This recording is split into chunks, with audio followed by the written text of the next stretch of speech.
uşaqlar. Salam, hörmətli qonaqlar, hər biriniz xoş gəlmisiniz bizim məktəbimizə, Rasif İbadov adına Cirkən tam orta məktəbə və salam əziz mənim müəllimlərim, siz də mənim dərsimə xoş gəlmisiniz. Sağ olun. Sağ olun. Deməli, qızım, qalx ayağa, kim var, kim yoxdur, kim gəlməyib uşaqlardan? Bugün hamı dərsdə iştirak edir. Bugün hamı dərsdə iştirak edir. Çox sağ olun. Deməli, hər bir dərsi, açıq dərsi kiməsə həsr etmək lazımdır. Mən sözün düzü çox fikirləşdim ki, mən hansı görkəmli şəxsiyyətə, hansı mütəfəkkirə, hansı əlamətlər hadisəyə həsr edim ki, biri digərindən inciməsin. Və ona görə də belə qərarı aldım ki, elə mayın 1-dən başlayım. Mayın 1-də məktəbimizin adını daşıyan şəhid Rasif İbadovun doğum günüdür. Mayın 9-u faşizm üzərində tarixi qələbənin günüdür. 81 illiyidir. Mayın 10-u ümumilli lider Heydər Əliyev, dahi şəxsiyyət, böyük mütəfəkkir, ulu öndər Heydər Əliyevin doğum günü və nəhayət mayın 28-i Respublika günüdür. Mən bugünkü açıq dərsimizi bütün bu əlamətlər, hadisələrə həsr edirəm. Beləliklə, bugünkü mövzumuza girməzdən əvvəl gəlin sizinlə standartlarımızla tanış olaq. Standartlarımız yazacağı mətni məzmununa uyğun üslub müəyyənləşdirir. 3-1-1, 3-1-3, 2,5, 3 səhifə həcmində mühakimə, təsvir, müqayisə xarakterli mətnlər, inşa, esse, məruzə yazır. Və bizim təlim nəticəmiz bilirik ki, nədir? Əsas bizim məqsədimizdir. Biz bugün dərsə niyə girmişik? Uşaqlara nəyi çatdıra bilərik, nəyi aşılamalıyıq? Təlim nəticəmiz buna diqqətlə qulaq asın, çünki biz bu məqsədə çatmalıyıq. Essenin məzmununa uyğun üslub müəyyənləşdirir, çünki biz esse seçmişik və mühakimə xarakterli esse yazır. İş formalarımız və iş üsullarımız aşağıdakılardır. Biz bilirik ki, esseni, yazı işlərini adətən fərdi aparırlar. Əgər yazı işlərinin birinci dərsidirsə, yazıya hazırlıqdırsa, onu kiçik qruplarda da birləşib etmək olar ki, həm əməkdaşlıq, həm zəif və yüksək səviyyəli uşaqlar olur. Onları biraz bir-birinə mövzu haqqında məlumatı aşılamaq üçün biz qərarı aldıq uşaqlarla ilə bir yerdə kiçik qruplarda birləşək. Beləliklə, iş formamız qruplarla iş, kollektiv iş üsulumuz müzakirə, beyin əmləsi, çıxış bileti, anlayışın çıxarılması. Resurslarımız dərslikdir, proyektordur və kompüterdir. Əziz uşaqlar, dərsimizə giriş etməzdən öncə mən sizə balaca bir video çarx nümayiş etdirərəm. Siz diqqətlə o video çarxa qulaq asın. Çünki video çarxdan sonra mənim sizə verəcək suallarım olacaq. Diqqətlə dinləyin.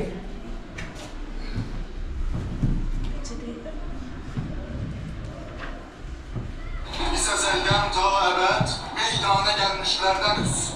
Şah-ı mərdan eşqinə mərdanə gəlmişlərdəniz. Yazmağa həqdən kəlamüllahi natiq şərhini kim bəyani elm ilə Qur'ana gəlmişlərdəniz. Ey xətayı, eyd-i əkbərdir cəmali dilbərin, biz bu eyd-i əkbərə qurbana gəlmişlərdəniz. Mərhəba, ey bəhrizatın gökləri yekdanəsi, şəb-i vəhdətdir cəmalın künfəkan pərvanəsi. Ta əbəd hüsnün önündə səcdə-i şükr eylərəm. Ey cəmalın Kəbə, sənsən küntəkənzin xanəsi. Möminin Kəbə yenidir, kafirin bütxanələr, aşiqin dost eşiqidir, Kəbə bütxanəsi. Buldur əlindən nəsiminə xeyruhul qüdüz, ey Nəsibinin həbibi, həmdəmi mərdanəsi. Yer yox ikən, gök yox ikən, ta əzəldən var idim. Gövherin yekdanesinden ileri ergar idim. Gövheri ab eyledim. Tuttu cahanın serbeser. Yeri, gökü, erş-i kürsi yaradan Səddai. Girdim Adem cismine, kimsene bilmez sinimi. Ben bu Beytullah içinde ta ezelden var idim. Ben xətaiyəm, həqiqi haqq tanımışam bir güman. Onun üçün ol yarattı, mən ona dərkar idim. Mehri könlümdə nihan olduğunu man bilir. Kimse bilmez füqara sirri dili, şah bilir. Can feda eylemeyi yâre həmin mən bilərəm. Bu təriqi demə hər qafil gümrah bilir.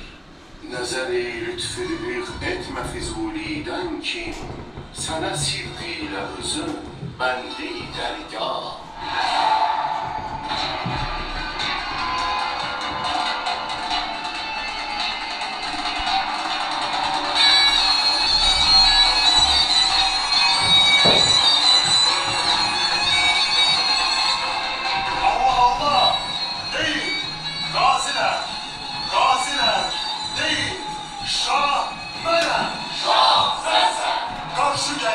Səslə qılın, qazilər, deyin, şah mənəm. Şah sənsən.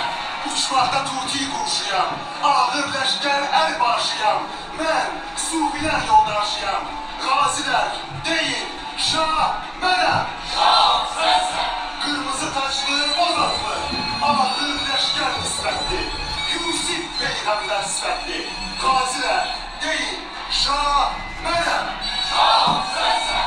Xətaiyəm, ağatlıyam, sözü şəkərdən tatlıyam, Murtəza əli zatlıyam, qazilər, deyin, şah mənəm. Şah sənsən. Durun ey əhli müsəlman, bura mehman gəlir. Axıdıb torpaq üçün torpağa al qan gəlir. Uğrunda vətənin, millətinin, namusunun veribən öz canını 7 şəhidan gəlir. Gedibən 7 bədən, 7 ürək, 7 nəfəs, qayıdıb 7'si bir cismidə bir can gəlir.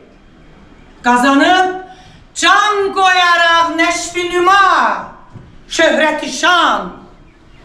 Qazanıb can qoyaraq nəşvi nüma, şöhrəti şan. Edibən şöhrətini dəhridə dastan gəlir. Edibən şöhrətini dəhridə dastan gəlir. Beləliklə, uşaqlar, belə gözəl bir motivasiyadan sonra mən sizə demişdim ki, sizə video chatdan sonra suallarım olacaq. Mənə elə gəldi ki, bu video chatları diqqətlə dinlədiniz. Artıq bu video chat sizin ədəbiyyat dilinizi dilə gətirir. Buyurun, nə verdi sizə? Buyurun. Biz orada bütün bir ədəbiyyat gördük. Bütöv bir ədəbiyyat gördük. Siz nə gördünüz? Biz orada Nəsimi qətiyyəti gördük. Gözəl, buyur. Biz orada ədəbiyyatın nə olduğunu gördük. Ədəbiyyatın nə olduğunu gördük, buyur. Biz orada Şah İsmail Xətainin təkcə şair kimi yox, həm də hökmdar şair kimi olduğunu. Buyur. Biz orada Nizamın müdrikliyi, Nizamın hikməti gördük. Buyur. Biz orada Füzuli sözünün gücünün qüdrətini gördük. Buyur qızım. Biz orada 12-ci əsrdən 16-cı əsrə qədər olan bir ədəbiyyat dövrü gördük. Aha, buyur oğlum. Biz eyni zamanda öyrəndik ki, Nizami, Nəsimi, Füzuli, Xətai müasir yazarlar üçün nümunədir. Məhəmməd buyur. Bu dahilər Azərbaycan söz sənəti inciləridir. Bu dahilər Azərbaycan söz sənətinin inciləridir. Beləliklə, biz artıq mövzumuza giriş etməyə hazırıq.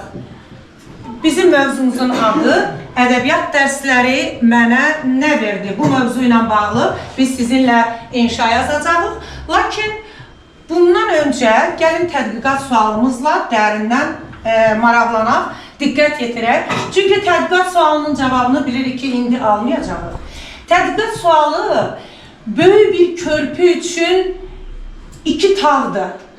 Birinci tağını indi verəcəyik sizə. İkinci tağını isə demirəm dərsin sonunda müəyyən mərhələsindən sonra ikinci tağını da qoyarıq ki, möhtəşəm bir körpü yaradaq. Burada iştirak edən hər bir kəs sizli, bizli, qonaqlarımızla bir yerdə usanmadan, bezmədən həmin körpüdən rahatlıqla keçər, addımlayaq, bizə lazım olan məqsədə yetər. Deməli, işimiz qruplarla işdir. Artıq dərsin əvvəlində mən sizə bildirmişdim. Mən sadəcə bir balaca anlayışın çıxarmasına girmək istəyirəm. Qrup adlarınızla bağlı. Baxın, qrup adlarınızın ədəbiyyatla əlaqəsini izah edin. Çox maraqlı qrup adlarınız var. Nizami Gəncəvi qrupu, İmadəddin Nəsimi, Məhəmməd Füzuli, Qələmlə bir süngüdür qrupu. Gəlin Nizami qrupundan başlayaq. Buyurun. Nizami Gəncəvi 12-ci əsrdə yaşamasına baxmayaraq əsərləri hələ də yaşayır və onun öz adı İlyas olmasına baxmayaraq insanlar onu Nizami olaraq tanıyıblar. Çünki adının mənası nəzm etmək deməkdir və öz şeirləri ilə insanların könüllərini fəth etmişdir. Çox sağ ol qızım və bu boyda dahi Nizamidən danışarkən ondan bir beyt demək olmazmı? Buyur görün. Sözün də su kimi lətafəti var, hər sizə az demək daha xoş olur. Buyur qızım. Birinci saflığı varsa da suda, artıq içiləndə dərd verir o da. Gəlin Nəsimi qrupunu dinləyək. Bizim qrupumuzun adı Nəsimi qrupudur. İmadəddin Nəsimi insana insan kimi dəyər verməyin ən böyük ibrətini verən şairdir. O, haqq mənəm deyərək insanın ruhunda ilahi bir nur olduğunu vurğulayır və həmçinin o bizə öyrədir ki, həqiqət yolunda qorxuya yer yoxdur, çünki doğru söz həmişə qalib gəlir. Və sizdən varmı bir beyt? Buyur. Məndə sığar ikən cahan, mən bu cahana sığmazam. Gövhər ilə məkan mənəm, kövn məkana sığmam. Buyur qızım. Şəms mənəm, qəmər mənəm, tar ilə pəncüşeş mənəm. Surəti gör bəyan ilə, çünki bəyana sığmazam. Zeynəb qızım. Kövn-ü məkandır ayətim, zati dürür bidayətim. Sən bu nişanla bil məni, bil ki nişana sığmazam. Çox sağ olun və nəhayət qələm də bir süngüdür. Bu qrup adı çox maraqlı gəlir mənə. Buyurun, zəhmət olmasa. Buyur. Bizim qrupumuzun adı Qələm və bir süngüdür adlanır. Bu ad ilk baxışda sadə görünə bilər, amma mənası dərindir. Bu cümlənin müəllifi Səməd Vurğun olmuşdur. O, Böyük Vətən müharibəsi dövründə öz qələmini bir süngüyə çevirərək vuruşmuşdur. Eləcə də 44 günlük müharibə vaxtında öz qələmini süngüyə çevirənlər çox olmuşdur. Məsələ şəxsiyyətlərdən biri də Xurşudova Səbirə müəllimədir. Onun şəhidlərimizə və qazilərimizə həsr etdiyi bir çox şeirləri vardır. Və istərdim ki, şəhid Heydər Qəmbərzadəyə həsr etdiyi bir şeir parçasını deyək. Seçdin öz yolunu, bildin yerini, geydin cəng libasın, göy mündirini, döyüşdə yaralı komandirini, qaldırdı çininə mələk qanadın, çıxardı içindən alovun odun. Bəzədin torpağın altın canınla, üstünə bir tarix yazdın qanınla, qaldın tarixlərdə adın sanınla, əymədin başını önündə yadın, sən məğrur doğuldun, məğrur yaşadın. Çox sağ olun. Gəlin bu gözəl təqdimatları. Əslində təqdimat sadəcə bir qrup işinin təqdimatı olmamalıdır. Dərsin istənilən bir mərhələsinin təqdimatı gözəl olanda ürəkləri fəth edir, ürəklərə yol açır. Beləliklə, uşaqlar, gəlin biz sizinlə qiymətləndirmə meyarlarımızla tanış olaq. Birinci, təbii ki, sizə qrup işi verəndən sonra vaxta qənaəti nəzərə alın, sonra əməkdaşlığınız, daha sonra təqdim etməyiniz və ən sonda isə essenin məzmununa uyğun üslub müəyyənləşdirir. Beləliklə, mən sizə mövzuları paylayıram. İndi monitorda da göstərəcəyəm. Vaxtımız uçmasın deyə boşuna. Əvvəl mövzuları sizə təqdim edin. Buyurun. Alın. Sizə A4 vərəqi vermişəm. Deməli, mən bu işin təqdimatı üçün sizə təqribən 8-10 dəqiqə vaxt verəcəyəm. Təbii ki, ilk dərsimizdə tam 2,5-3 səhifə olmasa da ən əsası bizə lazım olan fikri verməyinizdir. Nizami qrupu, ədəbiyyat insanı müdrikliyə və düzgün davranışa necə yönəldir? və plan ədəbiyyat dərsləri mənə nə verdi? Mövzusuna plan. Nəsimi qrupu. Hər bir mövzunun adı o şəxsiyyətin özünə uyğundur. Ədəbiyyat insana cəsarəti necə öyrətdi? Yenə planda sizdən istəyəcəyəm. Daha sonra Füzuli qrupu. Ədəbiyyat insanda sevgi və mərhəmət hisslərini necə formalaşdırır? Çünki Məhəmməd Füzuli sevgi şairi, eşq şairi idi. Məhəmməd Füzuli ilahi eşqlə dünyəvi eşqi bir yerdə cəmləndirən bir dahi, bir duhadır. Və ən sonda qələm də bir süngüdür. Sözün gücü niyə bəzən silahdan daha təsirli sayılır? Bu da elə həmin qrup adlarına uyğun olan bir mövzudur. Mən dəyərli qonaqlarımız yorulmasın deyə yenə də ədəbiyyata üst tutmuşam. Burada mən Dədə Qorqud filmindən bizim sevimli korifey müğənnimiz Yalçın Rızazadənin səsini sizə dinlədərəm. Biraz səsi alıram ki, uşaqlarımıza da mane olmayaq və hər birimizin də diqqəti həm də bura yönəlsin. Uşaqlar, siz işinizi görün. Çox təşəkkür.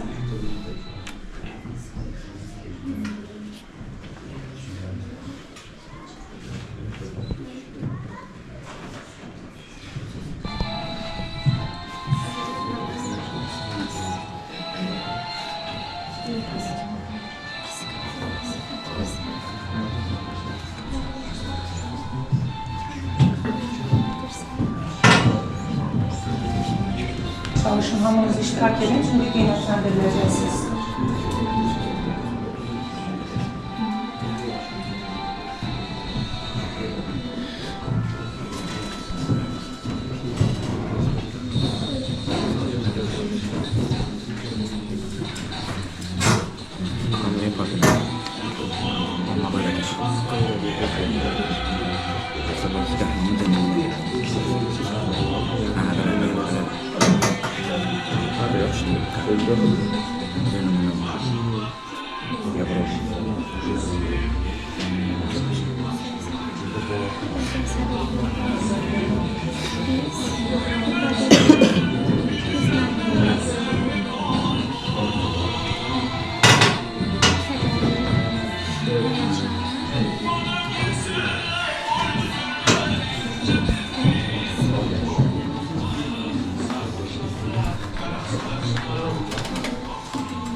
vaxtımız ölməsin deyə bitirən qrupları bir-bir çağıraq, təqdimatlarını eləsinlər. Birinci ilə buyurun sizə təqdimatınızı eləyin. Nədən orada təqdimatını elə verərsən mən asacağam, çünki sizin boyunuz çatmaz. Ədəbiyyat insanın müdrikliyi və düzgün davranışa necə yönəldir? Plan 1. Ədəbiyyatda mənəviyyatın rolu. 2. Obrazların insanın həyatına təsiri. 3. Empatiya qurmağa kömək. Esse. Ədəbiyyat bizim həyatımızda çoxlu dəyişikliklər edir. Başqa cür ədəbiyyat mənəvi bir məktəbdir. Bizə çox şey öyrədir, bizi müdrikliyə yönəldir. Ədəbiyyatda obrazlarında rolu böyükdür. Müsbət obrazların hərəkətləri bizə yaxşılıq etməyi, əxlaqlı olmağı öyrədir. Mənfi obrazların səhvləri isə həmin səhvlərin nələr edə biləcəyini göstərir. Ədəbiyyatda empatiya qurmağımıza da kömək edir. Bizi özümüzü onların yerinə qoyub insanları anlayırıq. Qısaca ədəbiyyat təkcə əyləncə vasitəsi deyil, həm də mənəvi bir məktəbdir. Gəlin alqışlayalım. Əyləşin, sonra bir yerdə bir qiymətləndirmə aparacaqlar. Gəl qızım.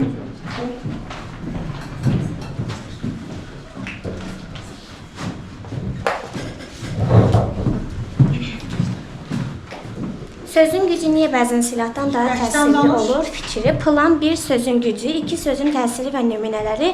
3. Məsuliyyət və nəticə. Bu fikir sözün insan həyatındakı böyük rolunu göstərir. Silah yalnız fiziki zərər verə bilər, lakin söz insanın gələcəyinə, qəlbinə, düşüncəsinə təsir edir.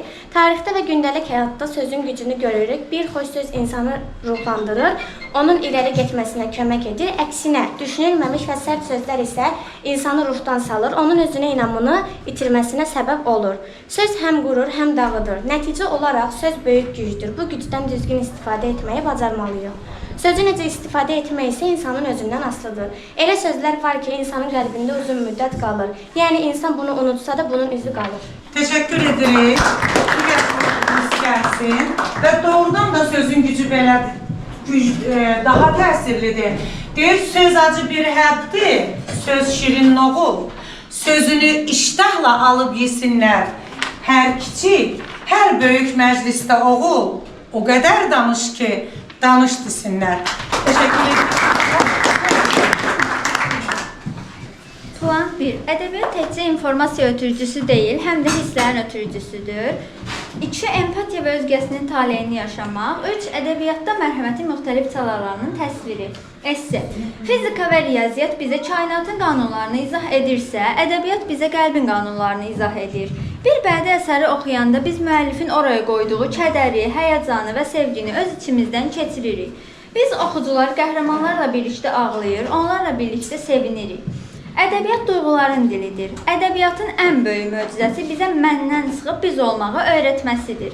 Bu empatiya hissini formalaşdırır. Ədəbiyyatda sevgi romantik bir duyğu kimi deyil, həm də mərhəmət hissi kimi təsvir olunur. Ədəbiyyatda sevgi yalnız özünü sevmək yox, başqasının dünyasına hörmət və şəfqətlə yanaşmasıdır. Füzulinin eşq fəlsəfəsində sevgi insanı saflaşdıran, onu maddi dünyadan ayırıb mənəvi zirvəyə qaldıran qüvvədir. Məhəbbət hissi ilə yoğrulmuş sevgi dünyanı daha yaşanıqlı yerə çevirir. Sağ ol kızım. Buyur, növbəti qrupumuz. Buyur kızım.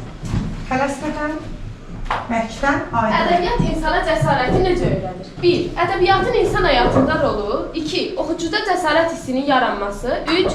Cəsarətli və iradəli şəxsiyyətin formalaşması. Esse. Ədəbiyyat insan həyatında böyük rol oynayır. Biz kitab oxuduqca yeni şeylər öyrənirik və düşüncələrimiz tamamilə dəyişir. Ədəbiyyat insana yaxşı və pisin nə olduğunu göstərir və bizə daha yaxşı insan olmağı öyrədir. Kitablardakı qəhrəmanlar da bizə nümunə olur. Onlar çətinliklərdən qorxmurlar və sona qədər mübarizə aparırlar. Biz də düşünürük ki, onlar kimi ola bilərik və anlayırıq ki, qorxmaq normaldır. Qorxuya qalib gəlmək isə daha vacibdir. Bəzən insan həyatda çətinliklərlə üzləşir və nə edəcəyini bilmir. Oxuduğu əsərlər isə ona kömək olur və nümunə olur. Ədəbiyyat insanı ruhlandırır, ümid verir, insanın daxili dünyasını zənginləşdirir. Sonda da deyə bilərik ki, ədəbiyyat insana cəsarət verən və dəyişdirən böyük bir gücdür.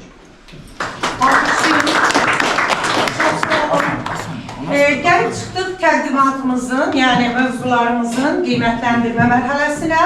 Mən birbaşa özüm qiymətləndirmək istəmirəm. Əvvəlcə, əziz şagirdlər, sizdən cavab almaq istəyirəm.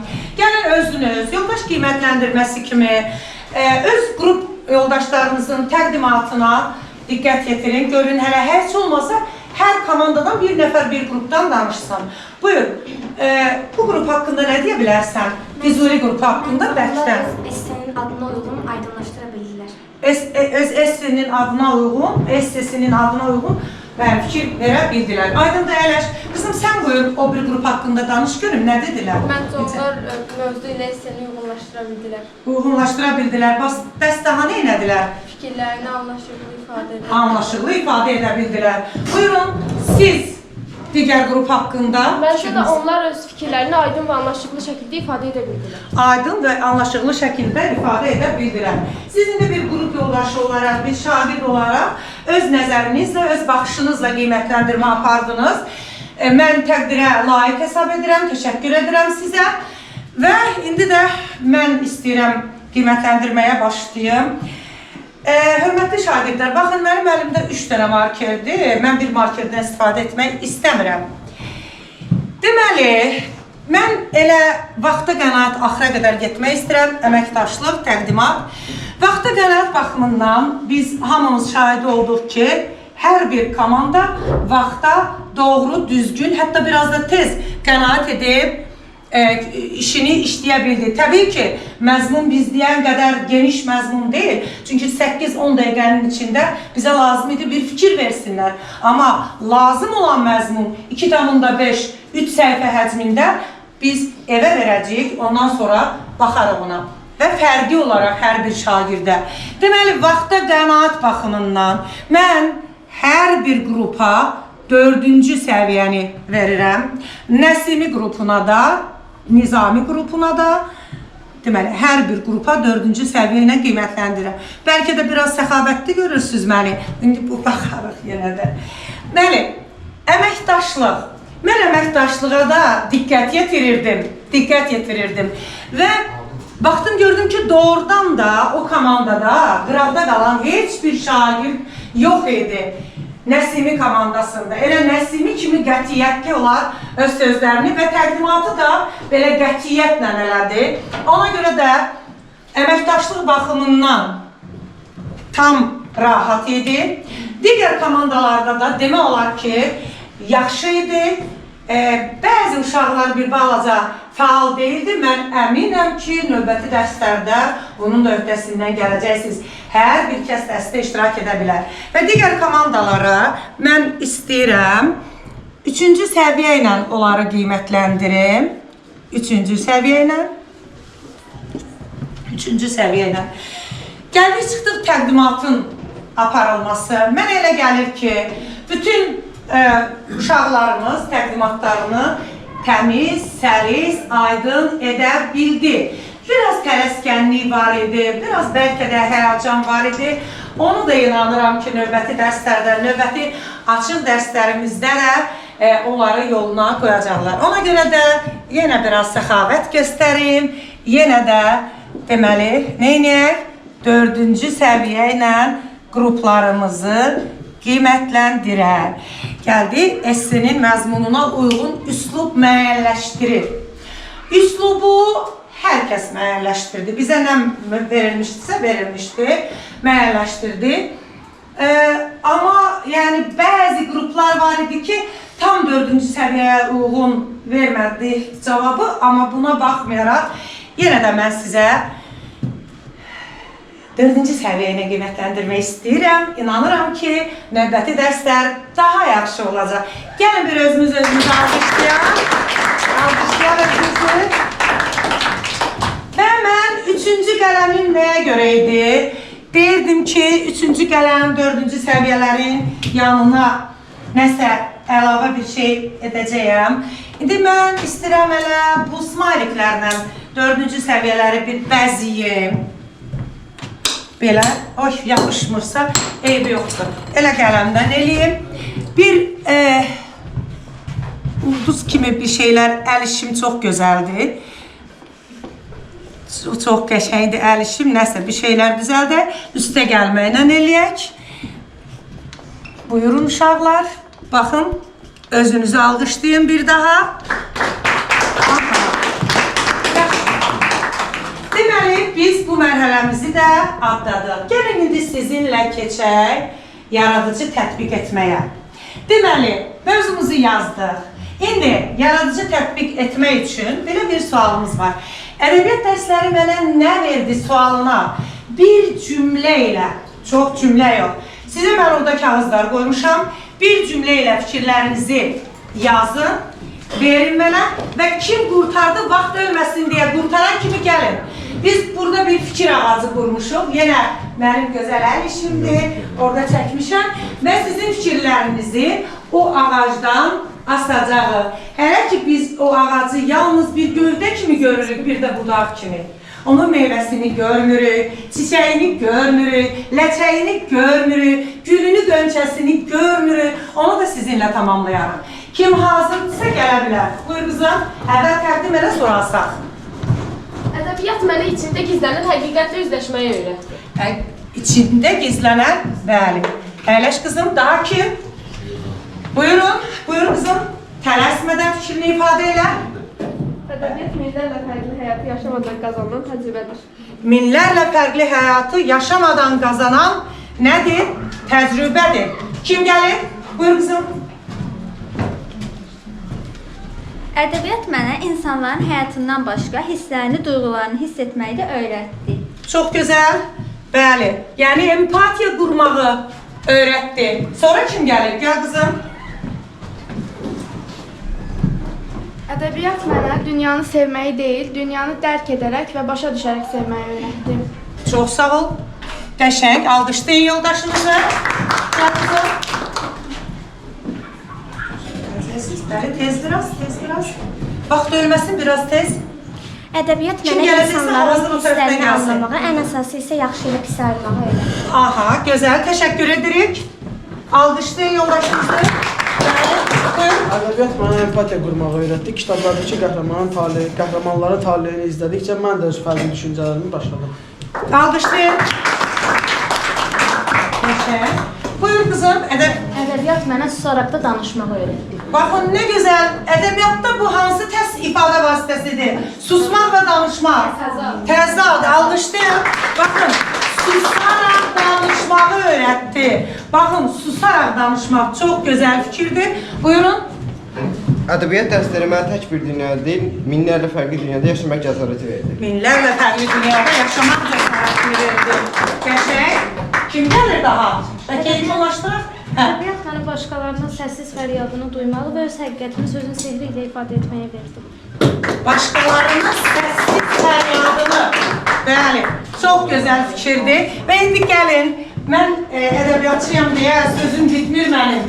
Gəlin baxaq indi o ağaca görün nə gözəldir. Deməli, bundan öncə yalnız biz idik. Biz müəllimlər. Siz gəldiniz, doldurdunuz onları. O vaxta qədər heç müəllim də sayılmırdıq. Sizlərlə bir yerdə biz müəllim sayılırıq və siz o ağacın bəzəyi oldunuz, ləçəyi oldunuz, çiçəyi oldunuz, meyvəsi oldunuz, yarpağı oldunuz. Gəlin alqışlayasınız. Və uşaqlar, beləliklə yaradıcı tətbiq etməmiz də belə getdi. İndi mən sizə yadınızdadırmı dərsin əvvəlində nə demişdim? Nə demişdim? Tədqiqat sualı. Biz artıq tədqiqat sualımıza cavab tapmış olarıq. Yəni körpümüzün bir tağını qurmuşduq, körpü belə qalmışdı. İndi gəlin o biri tağını da quraq ki, rahat yoldan ədəbiyyat dünyasına eniş edək. Gəlin, deməli, bizim tədqiqat sualımızı yadımıza salaq nə idi?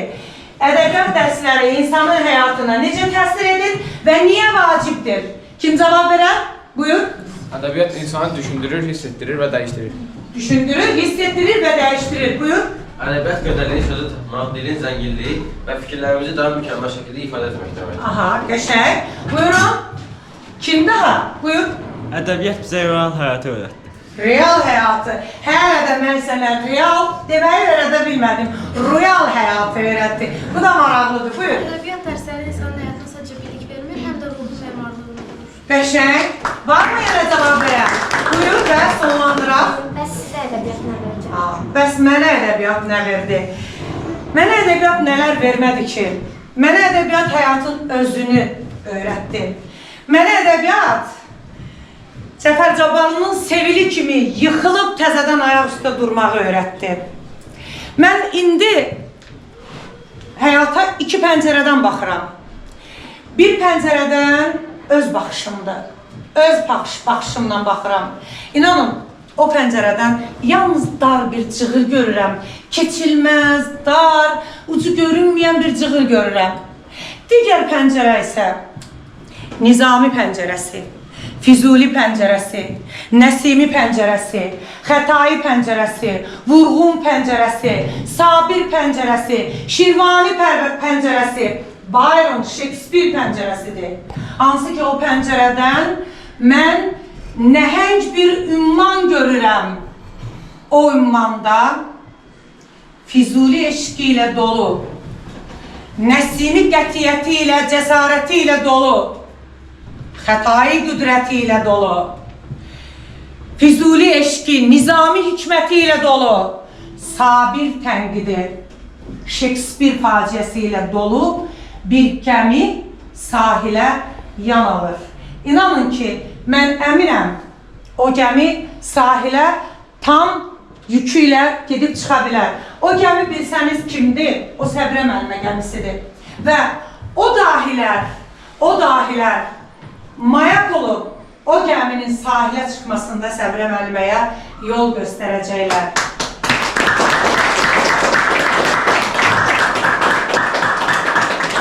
Uşaqlar, nəhayət gəldi çıxdıq refleksiya mərhələmizə. Refleksiya üçün mən gəlin çıxış biletindən istifadə edək, qruplara paylayın, buyurun. Vaxtımız ölməsin deyə hər qrup bir suala da cavab verirsə yaxşı olacaqdır. Buyurun. Biraz dərsi tez başlayalım. Buyurun.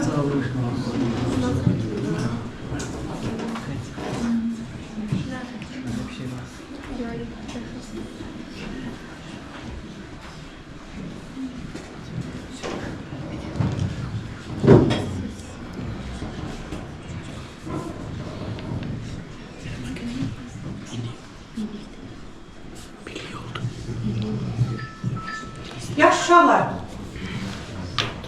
vaxtımız bitir, cavab verin, vaxtımızı öldürmüyor uşaqlar. Buyur. Siz hansı suala cavab götürdünüz? İkinci sualı. İkinci sual neydi? Bugün öyrəndiklərini real həyatda necə istifadə edərsiniz? Bugün öyrəndiklərimiz bizə real həyatda insanları daha yaxşı anlamağı və onlara yaxşılıq etməyi öyrətdi. Almışlayaq. Sizdə hansı sual idi? Qrup işi ilə bağlı bəyəndiyin nə oldu? Qrup yoldaşlarımın əməkdaşlığı və birliyi oldu. Qrup yoldaşlarımın birliyi. Sizdə nə idi qızım? Hansı suala götürdünüz? Dərslə bağlı yadınızda qalan bir məqamı qeyd edin. Klassik irsimizi müasir xarakterlərimizdə necə canlandığını görmək mənim üçün ən yadda qalan bir məqamdır. Deməli, uşaqlar, gündəliklərinizi hazır qoyun. Mən ev tapşırığını sizə verim, daha sonra gündəliklərə hansı meyarlar əsasında qiymət yazacağım, onları burada nümayiş etdirəcəyik. Ədəbiyyat dərsləri beləliklə bizim mövzumuzun adı bu idi. Gəldik, çıxdıq bura. Ədəbiyyat dərsləri mənə nə verdi mövzusunda essi. Artıq bu essi, həcmi bu qədər olmayacaq, sizə dediyim qədər olacaq. Və mən gündəliklərinizi biri yığsın, gətirsin, versin mənə. Mən inşallah tənəffüsdə bir qədər ola bilsin çatdıra bilməyim hamısına. Tənəffüsdə, bax, lövhədə gördüyünüz meyarlar əsasında gündəliklərinizi verin qızım, qiymətləndirəcəyəm. Deməli, bizim təlim nəticəmiz 2 hissədən ibarətdir və bunlara görə biz deməli qiymətləndirməni aparacaq hər bir uşağa ayrılıqda. Və bu da hələ son deyil, əziz qonaqlar. Mən istəyirəm bura təşrif buyurduğunuza, gəldiyinizə görə hər birinizə təşəkkür edim. Dəyərli vaxtınızı sərf etdiniz, gəldiniz. Mən sadəcə dillə deyil, sözlə deyil, şablon ifadələrlə deyil. Mən istəyirəm sizin hər birinizə bu təşəkkürnamələri verim. Buyurun. Çox sağ olun. Mənə elə gəlir ki, İnşallah ki, bu dərs uzun bir müddət yadınızda qalacaq. Əgər yadınızdan çıxarsa, bu təşəkkürnamələrə baxıb məni yadınıza salarsınız. Bəli, buyurun sizdə. Yadullah müəllim, buyurun. Və Dadaş müəllim, buyurun. təşəkkürnamələrdən birini də mən Milanə müəllimə üçün ayırmışdım. Məlum səbəblərdən gələ bilmədi və əziz şagirdlər, elə bilərsiniz ki, Səbrə müəllimə sizi unutmadı. Hərdən sizə əsəbləşirəm, hərdən məni əsəbləşdirirsiniz, hərdən qucaqlayıram. Amma sizə də tərifnamələr verirəm. Bilmirəm, düz elədim, düz eləmədim. Amma gəlin alqışlayaq da. Müəlliflərimizi alqışlamalı. Heç olmasa özümüzü alqışlayaq. Buyurun, sonra bölüşərsiniz. Və